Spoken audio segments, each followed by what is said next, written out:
ولا تلبسوا الحق بالباطل وتكتموا الحق وأنتم تعلمون তোমরা সত্যকে মিথ্যার সঙ্গে মিশ্রিত করিও না এবং জানিয়া শুনিয়া সত্য গোপন করিও না। ওয়ালাইকুম আসসালাম ওয়া রাহমাতুল্লাহি ওয়া বারাকাতুহু। জি সম্মানিত ভাই, আপনার প্রশ্নটি হচ্ছে যে কারো ছেলে সন্তান হচ্ছে না অনেক বছর ধরে, কিন্তু দেখা গেল একটা তাবিজ লাগালো, পরবর্তীতে বাচ্চা হয়ে গেছে, তো এটার ব্যাখ্যা কী হবে? সম্মানিত ভাই, আল্লাহ তাবারক ওয়া তাআলার বিধান আপনাকে খেয়াল রাখতে হবে। আল্লাহ তাবারক ওয়া তাআলা যাকে ইচ্ছা ছেলে সন্তান দান করেন, মেয়ে দেন না। যাকে ইচ্ছা শুধু মেয়ে সন্তান দেন, ছেলে দেন না।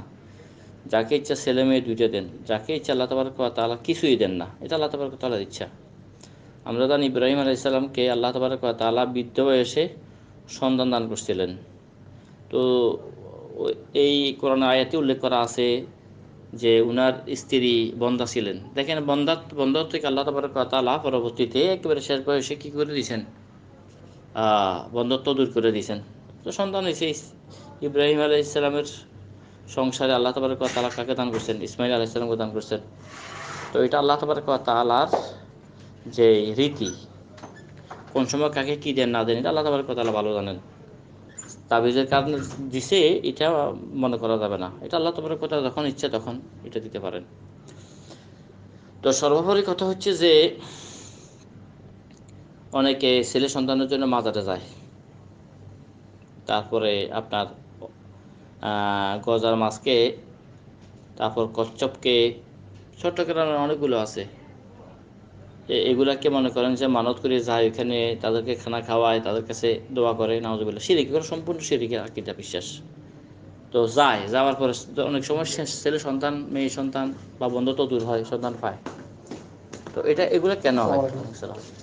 তো এগুলা তারা কি এইরকম মনে করবেন যে এখানে গেলে গজার মাজার, তারপরে মনে করেন ওরস, তারপরে খাজা বাবা দরবার, তারপরে শাহজালালের দরবার, শাহপরানের দরবার, বিভিন্ন দরগা আছে, বাজে মুস্তাফি দরবার বিভিন্ন জায়গাতে আছে, আড্ডাখানা শিরিকের।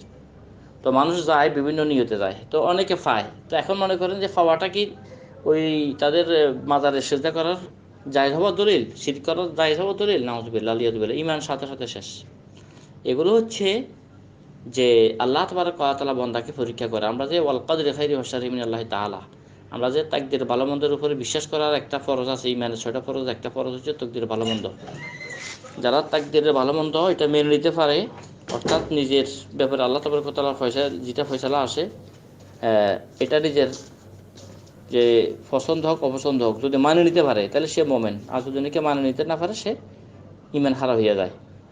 তো এই জন্যে আল্লাহ তাবারক ওয়া তাআলা মোমেন জাতির জন্যে বিভিন্ন সময়ের মধ্যে সুখের মাধ্যমেও পরীক্ষা দেন, দুঃখের মাধ্যমেও পরীক্ষা দেন। ছেলে সন্তান দিয়েও পরীক্ষা দেন, ছেলে সন্তান না দিয়েও পরীক্ষা দেন, শুধু মেয়ে দিয়ে পরীক্ষা করেন, শুধু ছেলে দিয়ে পরীক্ষা করেন। এইভাবে আল্লাহ তাবারক ওয়া তাআলা বিভিন্ন পদ্ধতিতে পরীক্ষা করেন। কাউকে সন্তান না দিয়ে পরীক্ষা করতে পারেন, সে বান্দা কোন দিক যায়। যদি এগুলোকে মানে নিতে পারে ওই আল্লাহ পাকের ফয়সালাকে, সে মোমেন। আর যদি নাকি সে মানে নিতে না পারে, সে ঈমান হারা হয়ে যায়, আলিয়াযুবিল্লাহ। তো যা হোক, এখানে আমি দু একটা কথা বলি। সূরা বাকারার 200 নম্বর 201 নম্বর 202 নম্বর আয়াতের মধ্যে আল্লাহ তাআলা বলতেছেন, আউযু বিল্লাহি মিনাশ শাইতানির রাজিম, ফামিনান নাসি মান ইয়াকুলু রাব্বানা আতিনা ফিদ দুনিয়া ওয়া মা লাহু ফিল আখিরাতি মিন খালাক। মানুষদের মতো অনেকে আছে, তারা বলে, আমাদের পরওয়ারদিগার আপনি আমাকে দুনিয়াতে দিয়ে দেন। তারা শুধু দুনিয়ায় চায়। ওয়া মা লাহু ফিল আখিরাতি মিন নসিব মিন খালাক, আখিরাতে তাদের কোনো অংশ থাকে না। অনেকে আছে দুনিয়া করে, দুনিয়া চায়, আখিরাতের তার কামনা নাই। এই সমস্ত লোক দুনিয়াতে কিঞ্চিত ফাইলেও আখিরাতে তাদের কোনো অংশ থাকে না। তারপরে এরপরে আয়াতে বলেন, ওয়া মিনহুম মান ইয়াকুলু রাব্বানা আতিনা ফিদ দুনিয়া হাসানা ওয়া ফিল আখিরাতি হাসানা ওয়া কিনা আযাবান নার। আর মানুষদের মধ্যে এমনও আছে যারা আল্লাহ পাকের নিকটে দোয়া করে, আল্লাহ আপনি আমাকে এই দুনিয়াতে কল্যাণ দান করেন, আখিরাতে কল্যাণ দান করেন, এবং আমাকে জাহান্নামের আযাব থেকে বাঁচান। উলাইকা লাহুম নাসিবুম মিম্মা কাসাবু। এদের জন্য রয়েছে ওই সমস্ত যে অংশ তারা কি করে উপার্জন করে। আল্লাহু সারিউল হিসাব, আল্লাহ তাবারক ওয়া তাআলা হিসাব গ্রহণের তৎপর। তাইলে সূরা বাকারার 201 202 নম্বর আয়াতে তারা বুঝতে পারলাম মানুষদের ক্যাটাগরি সম্পর্কে। কেউ শুধু দুনিয়াই চায়, আল্লাহর কাছে চায় আমি দুনিয়া ফাইলে আনাব, সে তার আখিরাতের কিছু তার প্রয়োজন নাই। এই সমস্ত লোক যদি কিঞ্চিত দুনিয়াতে পাইয়ে যায়, তাদের আখিরাতের কোনো অংশ থাকবে না। আর যারা মোমেন, তারা দুনিয়াতে কল্যাণ চায় এবং আখিরাতে কল্যাণ চায়। এটা হচ্ছে যে মোমেনদের কাজ। তাই আল্লাহ তাবারক ওয়া তাআলা ফয়সালার উপর সন্তুষ্ট থাকা ইমানের লক্ষণ, আর অসন্তুষ্টি হওয়া ইমান হারার লক্ষণ। এছাড়া সূরা আলে ইমরানের সূরা আলে ইমরানের 145 নম্বর আয়াতে আল্লাহ তাবারক ওয়া তাআলা বলেন, আউযু বিল্লাহি মিনাশ শাইতানির রাজিম, ওয়া মান ইউরিদ সাওয়াবাদ দুনিয়া নুতিহি মিনহা ওয়া মান ইউরিদ সাওয়াবাল আখিরাহ নুতিহি মিনহা ওয়া সানাজিজিশ শাকিরিন।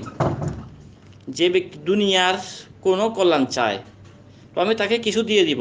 ওয়া মান ইউরিদ সাওয়াবাল আখিরাহ, আর যে চায় আখিরাতের সওয়াব, আখিরাতের প্রতিদান, তাহলে নুতিহি মিনহা, আমি তাকে আখিরাতে দিয়ে দিব। ওয়া সানাজিজিশ শাকিরিন, যারা কৃতজ্ঞ তাদেরকে আমি অবশ্যই কি দিব? প্রতিদান দিব। তাই যারা এত বছর সন্ততি পাইতেছে না, তাবিজ দিছে, তো এই যে তাবিজে সন্তান দিছে মনে করলে তো শিরকে আকবর হয়ে দেব। আর যদি তাবিজের মধ্যে কোনো ধরনের কুফরি শিরকি না থাকে, কোনো হাদিসে থাকে, আল্লাহর উপর ভরসা করে, তাইলে ওইটা কোনো বিধানগণ না জায়েজ বললেও কিছু বিধানগণ এটাকে জায়েজ মনে করেন। তো আল্লাহ তাবারক ওয়া তাআলার ফয়সালা হিসেবে সন্তান হয়েছে, তাবিজ দেওয়ার কারণে সন্তান হয়েছে, এটা মনে করলে শিরকে আকবর হয়ে দেব। তো এগুলো বিশ্বাস করা যাবে না। সর্বোপরি কথা হচ্ছে যে আল্লাহ তাআলা যে অনেক সময় দুনিয়াতে মানুষদেরকে দিয়ে দেন, সে আল্লাহর যে নিকটে যেটা তার ভাগ্যে লেখা আছে এর উপরে সে বিশ্বাস করে না, সে এটাকে মানে নেয় না। অনেক সময় দুনিয়াতে কিছু চাই, মাদার গেলেও সন্ধান পায়। তারপরে মনে করেন যে তাবিজ তোমার লটকালে, কুফরি শিরকির মাধ্যমে লটকালে অনেক কিছু পায় মানুষে। এ কথা বুঝতে হবে যে পাইছে কেন, সে শুধু দুনিয়াটাকে অগ্রাধিকার দিয়েছে, দুনিয়াটাই চায়, সে আখিরাতে কিছু কল্যাণ পাবে এটা তার কামনার মধ্যে নাই। এই জন্য কিছু তাকে দুনিয়াতে দিয়ে দেওয়া হয়েছে, আখিরাতের মধ্যে তার কোনো অংশ থাকবে না। তাই আসলে যে আমরা কোরআন সহিহ সুন্নাহর আলোকে সবগুলোই যে আল্লাহ সন্তুষ্টি রাসূল সুন্নাহ মোতাবেক যে করব, এটার মধ্যে আমাদের ঈমান রক্ষা হবে, আমাদের দুনিয়া আখিরাতের কল্যাণ হবে। অন্যথায় দুনিয়া আখিরাত সব বরবাদ হয়ে যাবে। আল্লাহ পাক আমাদেরকে হেফাজত করুক। আশা করি বিষয়টা বুঝতে পারছেন। বাকি আল্লাহ আলম বিসওয়াব। আসসালামু আলাইকুম ওয়া রাহমাতুল্লাহি ওয়া বারাকাতুহু। وقل جاء الحق وزهق الباطل إن الباطل كان زهوقا। বলো, সত্য আসিয়াছে এবং মিথ্যা বিলুপ্ত হইয়াছে, মিথ্যা তো বিলুপ্ত হইবারই।